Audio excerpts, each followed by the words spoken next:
remains were recently found near this cemetery at Tom Brown Park. Now the question is, where does the community go from here? I'm Brianna Smith, your Northeast Tallahassee neighborhood reporter, where I'm asking community leaders, historians, and even family members that question.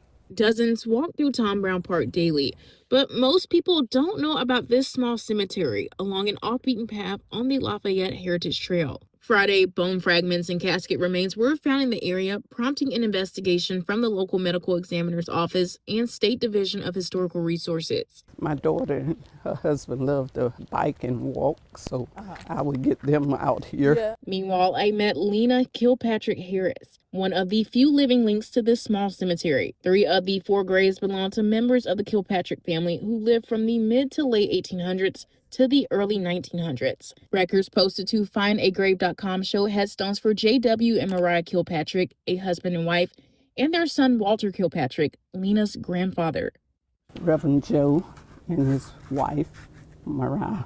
Really, there was not too much of anything that was told to me other than being minister and how he cared a lot for his family. So, it's Holy Bible that he had. Historian Delatry Hollinger says he discovered J.W. ministered for 4 years in Tallahassee and Jefferson County, founding the Tabernacle Missionary Baptist Church. So he obviously was a very prominent citizen here in Leon County. It's worth noting that the site where the remains were found is actually a distance away from those marked graves, which tells me that the boundaries of the cemetery are expansive. But it's still a mystery how the Kilpatricks ended up buried in the area. The city of Tallahassee says that the land was federally owned. In 1977, it was dedicated as Tom Brown Park, managed and maintained by the city of Tallahassee. All I know is that it was mentioned that they were somewhere in this area,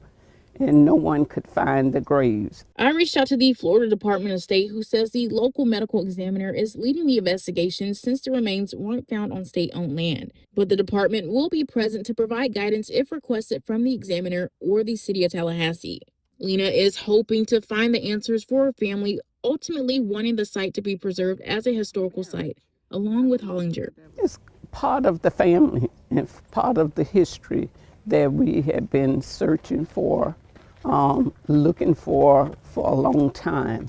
And this will kind of like, I guess, close that